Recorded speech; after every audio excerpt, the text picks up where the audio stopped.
नमस्कार शेतकरी मित्रांनो.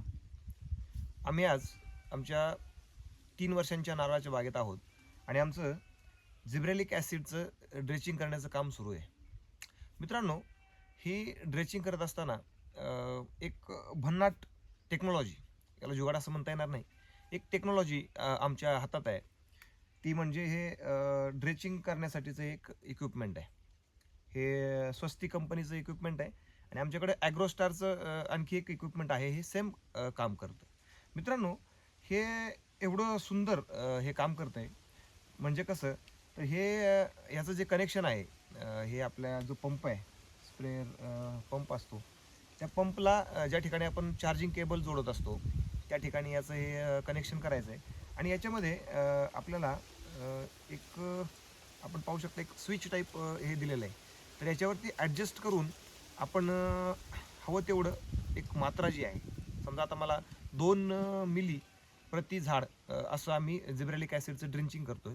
तर आम्ही अर्धा लिटर पाणी एका खोडामध्ये पडेल नारळाच्या, ह्या हिशोबाने याचं सेटअप केलेलं आहे. आणि ते करत असताना आम्ही त्याचं प्रमाण असं वापरलं आहे, 4 मिली प्रति लिटर असं. म्हणजेच अर्धा लिटर जर एका खोडामध्ये पडलं तर त्याला 2 मिली त्याच्या एका झाडाच्या वाट्याला येईल असं.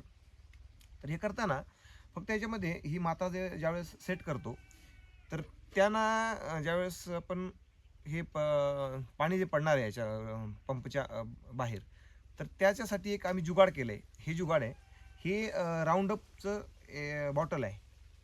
आणि तुम्ही जर बारकाईने लक्ष देऊन पाहिलं असेल कधी, तर राऊंडअपची जी बॉटल येते त्याच्यावरती असं माप आहेत मिलीग्रामचे. समजा हे 100 मिली, हे 200, 300, 400, 500, 600, 700, 800, 900 मिलीपर्यंतचं हे माप आहे. कारण आपण हे सेटअप ज्यावेळेत लावू याचं, तर हे कितपत पाणी टाकतंय हे याच्यावरती अवलंबून नाही, तुमच्या पंपाच्या एफिशियन्सीवरती, म्हणजे पंपाच्या क्षमतेवरती अवलंबून हे राहील. त्या हिशोबाने याला पाणी टाकायचं कसं, तर ह्याचं मोजमाप आपण हे सोबतच घेऊन फिरत असतो. प्रत्येक ठिकाणी ज्यावेळेस आपण ड्रेचिंग करत असतो त्या ठिकाणी आपलं ठरलेलं असतं की काही जर भाजीपाल्याची पिकं असतील तर त्यांना कमी एक 100 मिली किंवा 200 मिलीपासून ड्रेचिंग लागतं. त्यामुळे आमचं हे माप आमच्या सोबत असतं. आता आपण प्रत्यक्षात पाहू शकतो, आपण पाहू शकता इकडे हे जे आहे, हे कसं जोडायचं कसं वगैरे, हे पण मी तुम्हाला गोष्टी सांगणार आहे. हे जे आहे, हे इथे पहा, हे आपलं चार्जिंग केबल आहे. चार्जिंग केबलच्या जागी आपण हे जोडतोय आणि चार्जिंग केबलच्या जागी हे कनेक्शन झालं आहे. आता त्या चार्जिंग केबल केल्यानंतर आता आपण याला मॅक्झिममवरती सेट केलं. समजा जास्तीचं आपण नारळ आहे तर याला आपण अर्धा लिटरच्या आसपास पाणी कसं बाहेर टाकता येईल ह्या हिशोबाने करत असतो. आणि आपण आता या आपण पाहू शकताय, हे आपलं माप जे करण्याचं जुगाड आहे, तर ते कसं करायचं आहे. आता आपण हे मॅक्सिममवरती सेट केलेलं आहे आणि याला फक्त करायचं आहे काय बघा, तर हे एकदा प्रेस करायचं आहे. हे प्रेस केलं तर हे पाणी सुरू होतं आहे पहा. आता आपण जे सेट केलेलं आहे ज्या इक्विपमेंटवरती, तर तेवढं पाणी आपल्याला याच्यातनं बाहेर पडते. आता आपण पाहू शकताय, साधारणतः एक 350 मिली एवढं पाणी याच्यातनं पडलं आहे. आणि आपण याला जर आता समजा वाढवायचं समजा, तर आपण याला फुल कॅपॅसिटीवरती जर ठेवलं, याला आपण कमी ठेवलं होतं, फुल कॅपॅसिटीवरती जर ठेवलं तर आपण पाहू शकता की साधारणतः अर्धा लिटरच्या आसपास याच्यातनं एक पाणी आपल्याला बाहेर काढायचं आहे. तेवढं पाणी आमच्या पंपाची जी एफिशियन्सी आहे त्यानुसार तेवढं पाणी साधारणतः एक अर्धा लिटर आपण पाहू शकता, एक साधारणतः अर्धा लिटरपर्यंत पाणी याच्यातनं बाहेर पडलेलं आहे. तर एवढं पाणी ठीक आहे, म्हणजे आपल्या नारळाच्या याच्यासाठी ठीक आहे.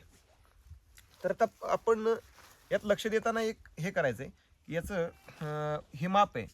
तर याच्या मापानुसार समजा जर हा आमचा डबल बॅटरी पंप असता, डबल बॅटरीचा पंप असता, तर साधारणतः 600 मिली 650 मिलीपर्यंत पाणी, आमच्याकडे डबल बॅटरीचा पण पंप आहे आणि त्याला आम्ही ज्यावेळेस हे कनेक्ट करतो त्यावेळेस साधारणतः तो 600-650 मिलीपर्यंत पाणी याला एकदा बाहेर टाकत असतो.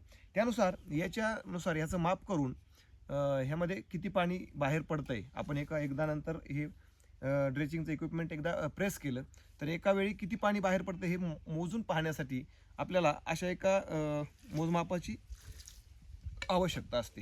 आपण आता दुसऱ्या काही बॉटल्सवरती पण याचं असं मोजमापाचं असतं, पण प्रामुख्याने आपल्या प्रत्येक शेतकऱ्याकडे आपल्या शेतावरचं गवत जाळण्यासाठी आपण हे जे वापरत असतो खरपतवार म्हणून किंवा तणनाशक म्हणून, तर हे आपल्या प्रत्येकाच्या शेतकऱ्याकडे असतंच आणि त्याचं एक जुगाड म्हणून या ठिकाणी वापरायला लागत असतं. मित्रांनो, आणखी एक गोष्ट आहे, जेव्हा तुमच्या एक प्लॉट तुमचा ड्रेचिंग करून होतो आणि तुम्ही दुसऱ्या प्लॉटवरती जाता किंवा तुम्हाला असं लक्षात येतं की आपल्या पंपाचं जरा शक्ती कमी वाटते किंवा बॅटरीची चार्जिंग वगैरे कमी होती, त्यावेळेस पण तुम्ही याचं एकदा मोजमाप आपण करून पाहू शकतो की आपण जे सेट केलेले हे आहे का, इक्विपमेंट सेट केलं आहे तेवढं पाणी बाहेर पडतं की नाही.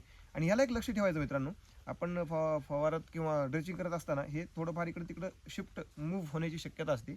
तर ह्याच्याकडे लक्ष ठेवायचं, आपण सेट केलं आहे त्या ठिकाणीच हे आहे की नाही असं. तर हे एकंदरीत ड्रेचिंग करत असताना याचा उपयोग करणं हे आपल्या दृष्टीने, शेतकऱ्यांच्या दृष्टीने एकदम सोपं असं मला वाटलं. कारण हे कुठल्याही कंपनीची जाहिरात वगैरे मी करत नाही आहे. हे तुम्हाला घ्यायचं असेल तर तुम्हाला वेगवेगळ्या ॲमेझॉन किंवा वेगळ्या फ्लिपकार्टसारख्या वेबसाईटवरती हे अवेलेबल आहे. ड्रेचिंग इक्विपमेंट किंवा ड्रेचिंग मशीन असं आपण जर सर्च केलं गुगलवरती जाऊन, तर हे तुम्हाला तुमच्या मोबाईल फोनद्वारे याचे ऑर्डर करण्यासाठी हे उपलब्ध आहे. ॲग्रोस्टारचं जे ॲप आहे, ॲग्रोस्टारचं जे औषधं किंवा त्या सगळ्या गोष्टी त्यांच्या ॲपवरती मिळतात, त्याच्यावरती पण हे उपलब्ध आहे. आणि बिग हात नावाची एक वेबसाईट आहे, त्याच्यावरती पण हे स्वस्ती कंपनीचं उपलब्ध आहे. आणि ॲग्रोस्टारच्या ज्यांचे जे ॲप आहे त्याच्यावरती हे ॲग्रोस्टारचं उपलब्ध आहे. किंवा दोन्ही जर तुम्ही सर्च केले तरी तुम्हाला गुगलवरती त्याची डायरेक्ट लिंक मिळेल आणि त्या ठिकाणी तुम्ही हे घेऊ शकता. मित्रांनो, हे बऱ्याच लोकांना माहिती असेल, मे बी तुम्ही आमचे जे व्ह्युअर्स आहेत तुम्ही पाहताय हे तुम्हाला माहिती असेल, परंतु जे लोकांना याची माहिती नाही आहे किंवा फळबाग आहे तर त्यांना ड्रेचिंग करायचं आहे, समजा याच्यातनं आपण ड्रिपद्वारे पण याला हे देऊ शकतो औषधं वगैरे, पण फळबागेला जर प्रमाणामध्ये ड्रेचिंग करायचं असलं तर मला जिब्रेलिक ॲसिड जे होतं ते 2 मिली प्रति झाडाचे प्रमाण ड्रेचिंग करायचं होतं. त्यामुळे मला ह्याचं होतं. आणि आम्ही डाळिंबाची आमच्याकडे शेती आहे, तर डाळिंबाचे छोटे झाड आहेत, तर आम्ही काही काही गोष्टी ड्रेचिंग त्याला करत असतो. त्यामुळे अत्यंत उपयुक्त असं हे शेतकऱ्यांच्या दृष्टीने एक डिव्हाइस आहे.